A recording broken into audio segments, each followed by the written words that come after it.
सबको जय यीशु। एक बार फिर से क्रिसमस हमारे दरवाजे तक आ पहुंचे हैं। सबों को क्रिसमस की शुभकामनाएं अदा करता हूं।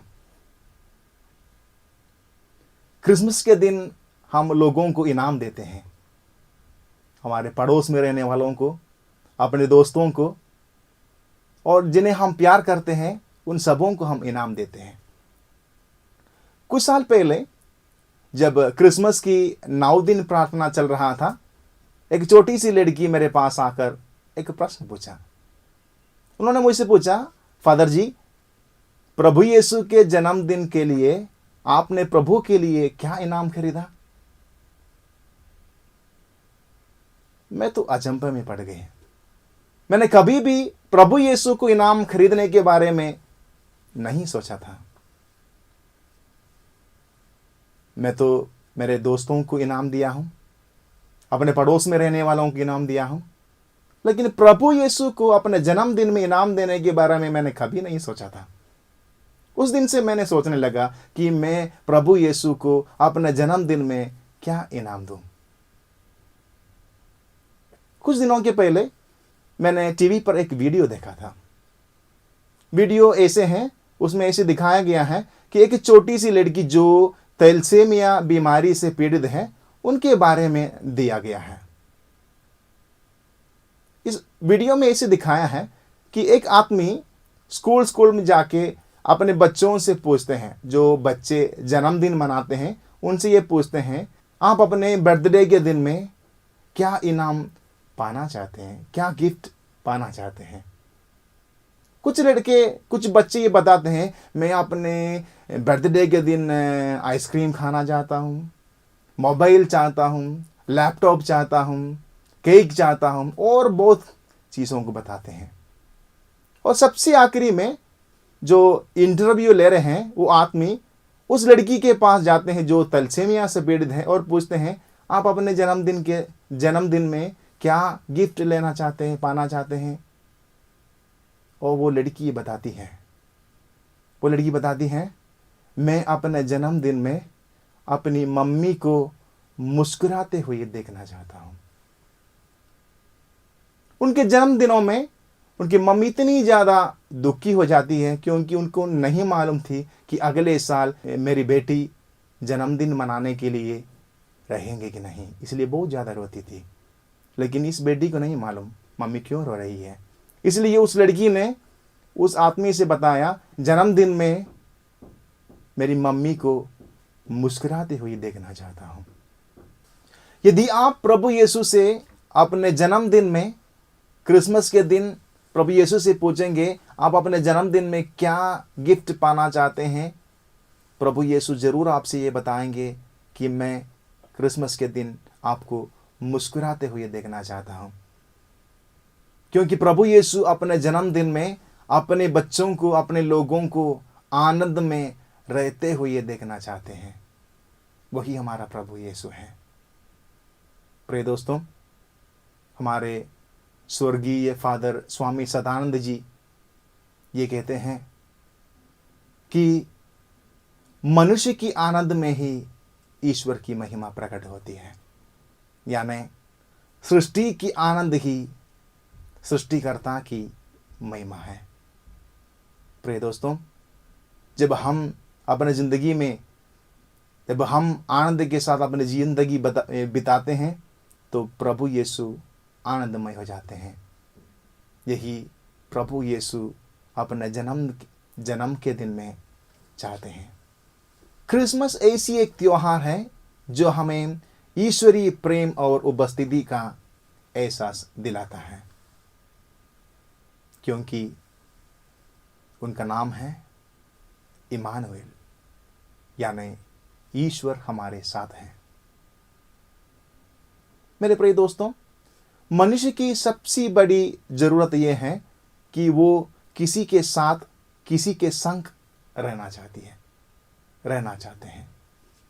2 महीने पहले की बात है, जब मैं पाप स्वीकार संस्कार के लिए एक हॉस्टल गए थे, और पाप स्वीकार संस्कार के बाद जब मैं बाहर निकल रहा था, एक छोटा सा लड़का जिनको मैं पहले ही जानते थे, जिनके परिवार के लोगों को भी मैं पहले से जानते थे, मेरे पास आकर मुझसे बताया, फादर आपसे मैं अच्छे से रहूँगा, आप जाके मेरे पापा मम्मी से बोलना कि मैं पापा मम्मी के साथ रहना चाहता हूँ, मैं हॉस्टल में नहीं रहना चाहता हूँ, मैं अभी पापा मम्मी को बिल्कुल तंग नहीं करूँगा।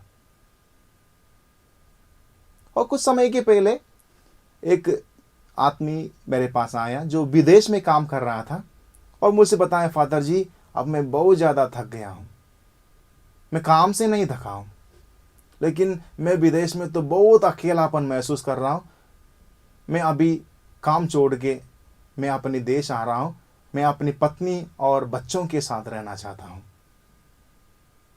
2 दिन पहले मैं एक वृद्धाश्रम में गया था और जब मैं वहाँ पहुँच गए, एक नानी मेरे पास आकर ये बताई, फादर जी आप मेरे बेटे के तो जानते हैं अच्छे से, अब मेरे बेटे से बता दो जाके कि मैं उनके साथ रहना चाहता हूँ, मैं यहाँ आश्रम में रहना नहीं चाहता हूँ। प्रिय दोस्तों, एक मनुष्य की सबसे बड़ी ज़रूरत यह है कि वो उन्हीं के साथ रहना चाहते हैं जो उन्हें प्यार करते हैं। इसी अवस्था में प्रभु यीशु हमें यही याद दिलाता है, प्रभु यीशु का जन्म क्रिसमस हमें यही याद दिलाता है कि प्रभु यीशु हमारे साथ हैं, क्योंकि वो मनुष्य रूप धारण कर हमारे बीच में आए, हमारे साथ रहने के लिए हमारे बीच में आए। लेकिन प्रिय दोस्तों, यदि 2 जन एक साथ रहना संभव तभी होगा जब दोनों ये मन में विचार रखेंगे कि हम दोनों एक साथ रहेंगे। यदि एक का मन में विचार नहीं है तो दोनों के एक साथ रहने का जो सपना है वो साकार नहीं होगा। प्रभु यीशु हमारे साथ रहना चाहते हैं। आज जब हम क्रिसमस मनाते हैं, प्रभु यीशु हमसे यही प्रश्न पूछते हैं, मैं तुम्हारे साथ रहना चाहता हूं, क्या आप मेरे साथ रहने के लिए तैयार हैं? प्रिय दोस्तों, हमें उत्तर देना ही पड़ेगा। क्रिसमस यही प्रश्न हमसे पूछते हैं, क्या हम प्रभु यीशु के साथ रहना चाहते हैं?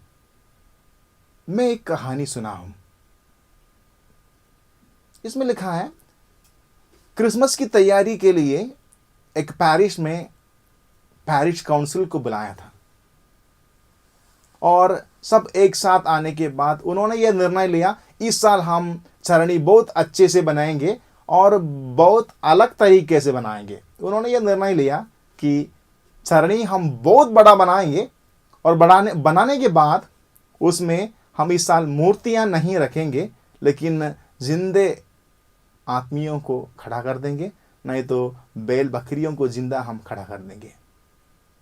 उन्होंने ये निर्णय लिया और 1 महीने पहले ही उन्होंने बहुत बड़ा तैयारी शुरू किया। वो बहुत बड़ा चरणी बनाया और 25 तारीख पहुंच गए। उस दिन रात को जब लोग सब मिस्सा के लिए आए, उन्होंने सबों ने ये देखा कि बहुत अच्छा चरणी बनाया है और माता मरियम के समान एक औरत बैठी है, संत यूसुफ के समान जिंदा आदमी खड़ा है और बैल बकरी सब जिंदा जिंदा है और छोटा सा प्रभु यीशु भी बच्चे जिंदा रखा है। सब लोग बहुत इतना आनंदमय हो गए और एक दूसरे को तारीफ करने की शुरू किया। लेकिन 10-15 मिनट के बाद जो प्रभु यीशु के समान वहां चरणी में लिटाई हुई बच्ची रोने शुरू किया।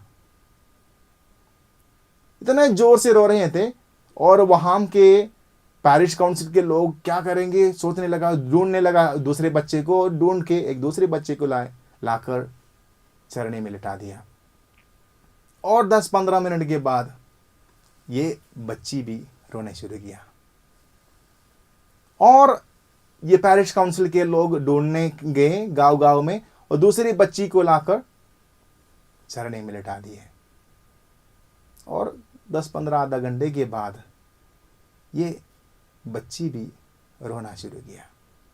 आखिरकार पैरिश काउंसिल के लोगों ने यह निर्णय लिया कि हम सब जिंदा रखेंगे लेकिन प्रभु यीशु की मूर्ति रखेंगे, क्योंकि प्रभु यीशु बहुत ज़्यादा परेशान करते हैं। प्रिय दोस्तों, यही हमारा ज़िंदगी में होता है। क्रिसमस की बहुत ज़्यादा तैयारी हम करते हैं, बाहरी सजावट हम बहुत ज़्यादा करते हैं, लेकिन प्रभु यीशु के साथ थोड़ा समय बिताने के लिए हमारे पास टाइम नहीं है। प्रिय दोस्तों, क्रिसमस हमें यही संदेश देते हैं कि हम प्रभु यीशु के साथ रहें। साथ ही साथ क्रिसमस यह भी संदेश देते हैं कि जिन्हें कोई नहीं है उन्हें प्रभु यीशु का उपस्थिति का एहसास दें। प्रिय दोस्तों, जब हम आज क्रिसमस मनाते हैं, हमारे आस पड़ोस में रहने वालों को हम कभी ना भूलें।